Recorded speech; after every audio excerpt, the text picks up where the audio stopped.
di Breaking News Metro TV. Sudah menarik tadi ada nama-nama yang kita kupas satu persatu. Kami akan tampilkan lagi. Ada nama-nama berikutnya yang masuk dalam bursa Kabinet Jokowi JK. Yang berikutnya kita langsung lihat. Dan ini Mas Burhan lagi, ada Pak Cahyokumolo. Ini yang sudah lama malang melintang di legislatif sejak era Orde Baru sudah sampai sekarang. Betul. Ini lagi-lagi nama yang saya kira masuk melalui jalur partai. Dalam ini adalah PDI Perjuangan. Jadi memang ada coupling ya, di mana coupling terutama yang terkait dengan partai politik, itu Jokowi tidak bisa sepenuhnya bisa menegakkan hak prerogatifnya. Karena tadi partai politik juga punya saham di dalam menentukan kemenangan Jokowi di Pilpres kemarin. Ini stakeholdernya. Betul. Ini shareholdernya. Nah, untuk Cahyokumolo kita tahu ini posisi yang sangat menentukan, mendagri. Dan di dalam Undang-Undang Dasar kita ada 3 pos kementerian yang memegang posisi penting ketika Presiden dan Wakil Presiden punya persoalan, punya halangan ya.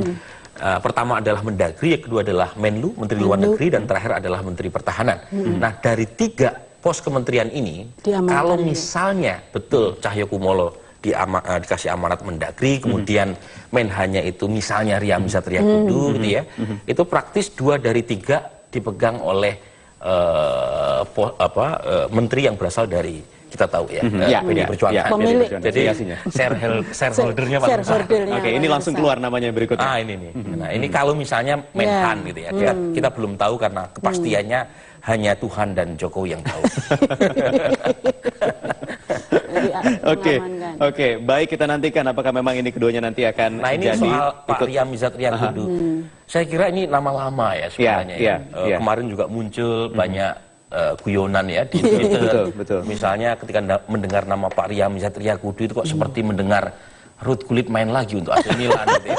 Tapi ya namanya politik, politik ini kan tidak bisa dijelaskan semata-mata dengan akal sehat. Ada penjelasan lain, ada dinamika non-linier yang harus kita mengerti juga, bahasa yang biasa dipakai dalam dunia politik. Masih banyak lagi nanti, tapi kita harus bergeser dulu ke kediaman satu nama juga yang kemarin juga sudah lama bahkan ini, sejak sebelum Presiden dilantik, yaitu Khofifah Indar Parawansa. Kita akan menuju ke kediamannya, ada Rosalin Asmarantika yang akan melaporkan. Rosalin, apa perkembangan di kediaman Khofifah Indar Parawansa untuk menyambut mungkin nanti pengumuman kabinet oleh Presiden Jokowi?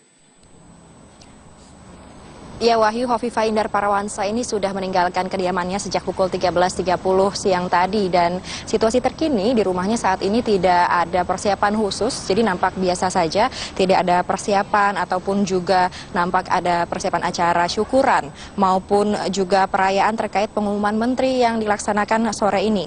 Namun berdasarkan pantauan kami, Wahyu, sejak pagi tadi ini beberapa kerabat berdatangan ke rumah Khofifah Indar. Di antaranya ada kakak serta adik kandung beliau yang sengaja datang dari Surabaya dan juga Semarang. Kemudian ada juga mertua dan bahkan anak Khofifah yang sedang kuliah di Malaysia dan Tiongkok pun ini nampak hadir atau datang ke rumah ini tadi.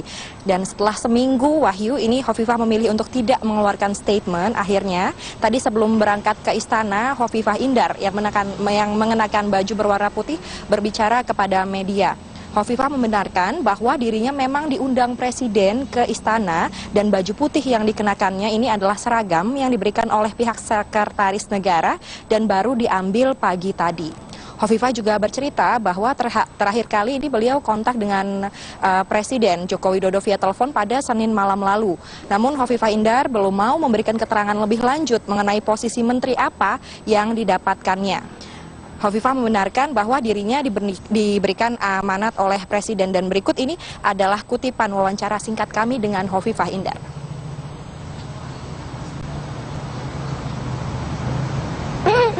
Pokoknya kita diminta ngambil baju putih gitu, mulai dari jam 8 tadi sudah boleh diambil, udah gitu aja.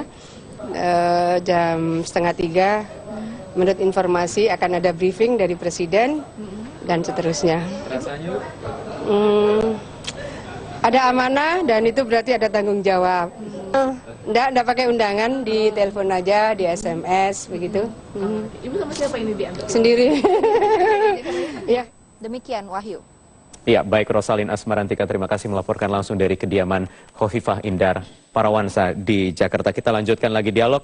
Ada satu nama yang baru saja dilaporkan dari kediamannya, sudah mengenakan baju putih-putih juga. Siap-siap. Ya, berarti yang dikabarkan nanti akan menjadi atau mengisi pos kementerian atau menteri sosial. Bu Eni mungkin punya catatan tersendiri untuk pos ini. Ya, Kementerian Sosial ini kan kita harapkan menangani problem, tidak hanya problem sosial, tetapi problem hakiki termasuk yang terkait dengan kesejahteraan masyarakat.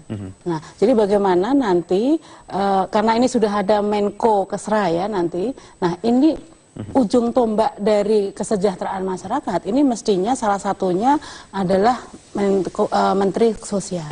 Jadi Menteri Sosial itu tidak hanya selama ini kan image-nya kan memberikan saweran bantuan gitu loh. Nah, mestinya bagaimana program-program dari Kementerian Sosial ini benar-benar yang mampu tadi terutama pengentasan kemiskinan, masalah-masalah sosial dan sebagainya. Nah, ini yang selama ini tidak begitu jelas. Walaupun klasternya ada di Menko Kesra, klasternya ada, tetapi eksekusinya ini yang nggak jelas siapa yang harus bertanggung jawab. Nah, menurut saya ke depan ini mestinya lebih tepatnya di Menteri Sosial. Betul. Oke, Mas Burhan. Ya, sosok yang satu ini juga sudah Khofifah. Bergelut banyak sejak ada yang mengatakan kampanye. beliau akan disebut sebagai Menteri Koperasi dan UMKM. Ada juga yang mengatakan dia kandidat kuat untuk menjadi Menteri Sosial.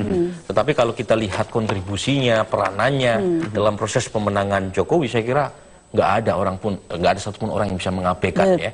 Kita tahu pada waktu proses Pilpres dia bertarung secara gagah berani, terutama di Jawa Timur untuk membalik posisi elektabilitas Jokowi dari kalah menjadi menang ya. Dan salah satunya adalah figur Khofifah sebagai elit pimpinan Muslimat gitu ya, NU. Jadi cukup besar. Ada unsur NU juga akhirnya masuk, bisa dibilang wakil NU kah? Betul. Jadi kalau dilihat dari nama-nama yang beredar, terutama di BBM atau di Twitter ataupun di kalangan elit gitu ya, terkait dengan nama-nama yang akan disebut oleh Jokowi sebagai kabinet, itu ada dua institusi, yaitu NU dan Muhammadiyah yang direpresentasikan oleh beberapa nama yang muncul gitu ya. Dan untuk NU kita tahu Khofifah juga punya akar kuat di sana, dan dia juga punya pengalaman teknokratik ya sebagai mantan menteri pada masa era Gus Dur gitu ya. Dan saat yang sama representasi gender. Jadi kalau kita lihat dari daftar nama yang muncul, nama-nama calon kandidat menteri perempuan juga banyak gitu ya. Jadi ini menunjukkan bahwa Jokowi tahu terima kasih. Kita tahu bahwa pendukung Pak Jokowi terbesarnya ibu-ibu. Lain dengan asumsi yang diperkirakan oleh banyak orang bahwa Prabowo lebih banyak disukai oleh perempuan. Data exit poll kita menunjukkan perempuan lebih banyak mendukung Jokowi. Oke, kalau begitu kalau ada NU, haruskah ada Muhammadiyah? Nah, itu dia. Kan sempat muncul nama-nama, misalnya Din Samsudin sempat dimunculkan. Ada juga misalnya beberapa nama yang kita tahu meskipun dia berasal dari kalangan profesional, Direktur BUMN misalnya, tetapi afiliasi politiknya ke IJMI misalnya, Pak Andi Amran atau ke Muhammadiyah dan seterusnya. Jadi ada beberapa nama yang menunjukkan keinginan dari Jokowi sebagai representasi PDI Perjuangan untuk merangkul dua buzzer zone gitu ya, Islam kita, yaitu NU dan Muhammadiyah. Oke, baik, kita jeda lagi, nanti akan kami lanjutkan lagi. Masih ada waktu 15 menit, kita kupas satu persatu lagi nama-nama yang sudah beredar menjadi